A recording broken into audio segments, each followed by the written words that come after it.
Bonjour mes amis, en se lançant dans l'introspection sur plusieurs années, en se lançant dans l'analyse de soi pour se connaître soi-même, mais aussi pour comprendre et dépasser nos verrous psychiques qui nous empêchent d'avancer, à force, on développe une capacité d'analyse et une sensibilité à toutes les problématiques qui nous ont impactés. On devient psychologue malgré nous en quelque sorte.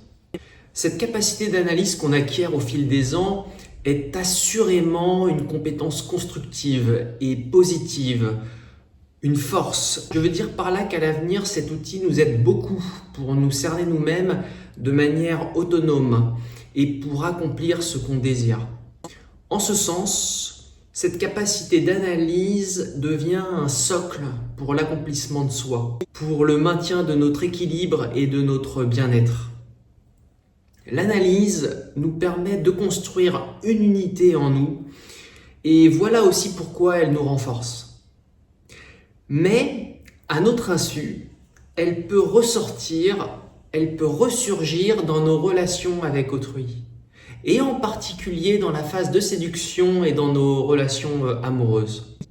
Alors je vais vous dire, mon expérience m'a montré que oui, l'introspection m'avait permis d'acquérir une paix de l'esprit, une paix intérieure, c'est indéniable, mais qu'elle pouvait être un réel inconvénient pour la séduction. Ce que je veux dire par là, c'est que dans cette phase de la découverte de l'autre, dans cette phase de naissance d'une attraction mutuelle, l'analyse de soi peut à notre insu nous tenter, nous amener dans l'analyse de l'autre. Et pire, restituer à l'autre ce que nous remarquons chez lui ou chez elle. D'autant plus si nous le faisons par vanité, je veux dire pour se vanter. Et tout expliquer, je veux dire intellectualiser ce que nous sommes en train de vivre avec cette personne qui nous plaît, ne suscite pas le désir chez l'autre, jusqu'à même éteindre notre propre désir. Ça renvoie aussi à l'autre de l'hésitation. Ça peut donner l'impression d'un besoin de contrôle induit par un manque de confiance en nous et clairement ça ne rassure pas. Pire, quand un individu en face tente de comprendre l'autre en affichant sa capacité de sonder l'autre, certaines personnes peuvent vivre ça comme une intrusion et c'est quelque chose qui naturellement peut faire fuir. Pour résumer, la spontanéité et la confiance en soi sont très souvent attractives, mais vous êtes en train de réduire à néant ces deux qualités attractives par votre capacité d'analyse qui n'a rien à faire dans ce cadre. En vous mettant dans une posture introspective devant quelqu'un, et toujours dans ce cadre de séduction bien évidemment, vous tuez dans l'œuf la connexion émotionnelle qu'il faut pourtant construire pour attiser le désir.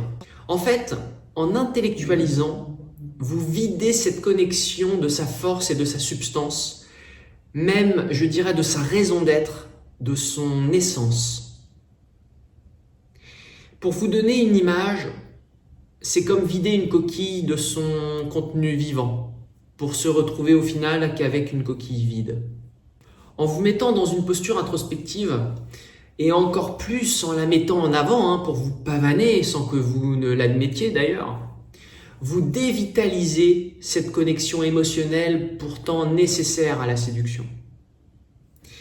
Aussi, vous ne créerez aucune connexion émotionnelle parce que vous donnerez l'impression, et je dirais même la juste impression, de n'être focus que sur vous-même, en plus de la fragilité que vous renverrez à la personne en face de vous, fragilité dont j'ai parlé juste avant. En fait, tout dépend surtout de la manière dont cette capacité d'analyse transpire en vous et comment elle est perçue par l'autre. Mettre en avant cette capacité pour séduire l'autre, à mon avis, c'est une très mauvaise idée. L'expérience m'a montré que ça pouvait même être repoussant, pour toutes les raisons que j'ai mentionnées juste avant. Et aussi parce que ça peut renvoyer chez l'autre votre envie d'étaler fièrement, par vanité, parce qu'au fond, vous n'avez pas confiance en vous finalement, d'étaler fièrement tout ce que vous acquérez au prix de gros efforts sur vous-même et dans votre intimité. On ne séduit pas quelqu'un en se vendant et en se mettant ainsi en avant. Posez-vous toujours la question de ce que vous risquez de renvoyer quand vous étalez vos qualités, quand vous vous glorifiez. Votre perspicacité doit rester secrète, bien qu'elle puisse se manifester subtilement. C'est même une bonne chose qu'elle transparaisse. Mais c'est à l'autre en face de vous de le percevoir. Et là, dans ce cas, je pense que ça peut plaire.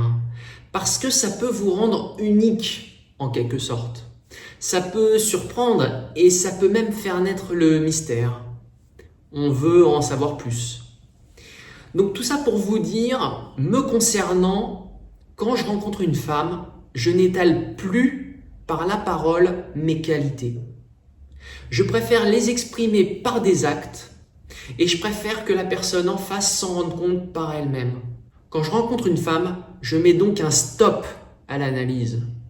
Après avoir, durant ces 12 dernières années, vécu la jeunesse que je n'avais pas pu vivre auparavant, je me suis donc focalisé sur moi-même. En d'autres termes, aujourd'hui, je ne pense plus à séduire, mais seulement à m'accomplir. Je me concentre sur mes projets de chaîne YouTube, sur mes activités de coaching en développement personnel et sur mes activités de programmation, ce qui finalement attire certaines femmes. Ces femmes que j'attire en restant soi, et aussi en me focalisant sur moi-même, peuvent aussi, il est vrai, être agréablement surprises par ma capacité d'observation et d'analyse à leur égard. Mais encore une fois, chose importante, sans mettre en avant cette capacité d'analyse. Pour être attirant, il est essentiel qu'elles s'en rendent compte par elles-mêmes. Rappel important, je ne suis plus du tout dans l'amour névrotique. C'est-à-dire dans l'optique de me mettre en couple avec une femme juste pour combler mes carences émotionnelles inconscientes. J'en parle dans de nombreuses vidéos sur cette chaîne et comme vous le constaterez par vous-même, je me suis sorti de tout ça. Aussi, je ne cours plus derrière les femmes comme j'ai pu le faire dans le passé. Et ceci dans le seul but passé de vivre ma jeunesse. Cette jeunesse, je l'ai vécue. Donc aujourd'hui, je cherche seulement à accomplir ce qui me tient à cœur, ce que j'estime essentiel. Je cherche avant tout à plaire à moi-même et non plus à plaire aux autres.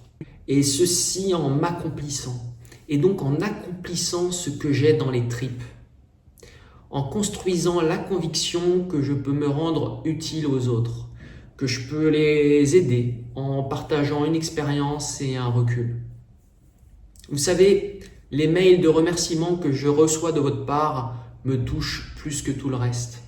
Voilà mes amis, par mon expérience, je n'ai qu'une seule chose à vous conseiller. Si vous voulez séduire, mettez votre capacité d'analyse de côté. Mettez cette intelligence de côté. Je veux dire qu'elle reste ce formidable et secret outil que vous aurez courageusement édifié et taillé, seul avec vous-même. Outil qui vous aura sauvé l'existence, assurément. Mais attention, en vendant ces qualités, en les mettant en avant pour chercher à plaire, c'est un mur que vous allez vous prendre. Faites-en l'expérience. N'hésitez pas non plus à mettre en commentaire ce que vous pensez de tout ça. Aussi, pensez à mettre un like à cette vidéo si vous avez aimé son contenu, en n'oubliant pas de vous abonner à la chaîne. Je vous souhaite une excellente fin de semaine et je vous dis à très bientôt. Prenez soin de vous.